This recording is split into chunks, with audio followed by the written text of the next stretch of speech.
वज़ीर आला खैबर पुख्तनख्वा की क़यादत में इस वक्त पाकिस्तान तहरीक इंसाफ के काफ़िले मोटरवे पर इस्लामाबाद की जानिब रवां दवा हैं। हरो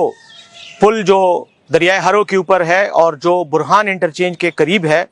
वहाँ पर पंजाब की हुदूद में हमारे जलूस पर बेतहाशा शेलिंग की जा रही है, टीयर गैस इस्तेमाल हो रही है और रबर बुलेट्स भी इस्तेमाल किए जा रहे हैं। इंतहाई शर्म और अफसोस की बात है कि एक ऐसे मुल्क में जिसकी हुकूमत जमहूरी हुकूमत होने का दावा करती है, जिसकी हुकूमत आइन के एहतराम के अल्फाज दोहराते हुए थकती नहीं है, उसमें पाकिस्तान के अवाम को उनका आइनी और जमहूरी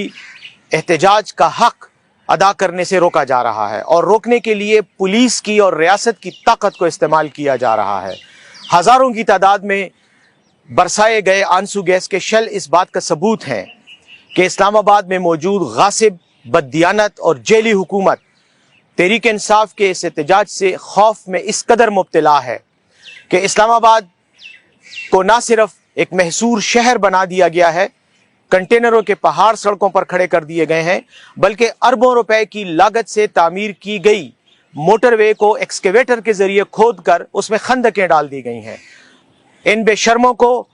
मैं ये पैगाम देना चाहता हूँ कि पाकिस्तान के अवाम अब जाग गए हैं। तुम्हारे इस गंदे, बददियानत और गासिब निज़ाम से, इस बदबूदार निज़ाम से आज़ादी का वक्त अब आ चुका है। अच्छे तरीके से, जमहूरी तरीके से, पुरअमन तरीके से पाकिस्तान के अवाम को उनके एहतजाज का हक इस्तेमाल करने दो, वरना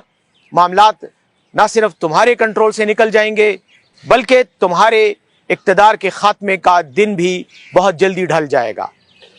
आखिर में मैं सिर्फ इतना कहना चाहता हूं कि तुम चाहे उल्टे लटको सीधे लटको, तहरीक इंसाफ के कारकुन इंशाअल्लाह डी चौक पहुंचेंगे।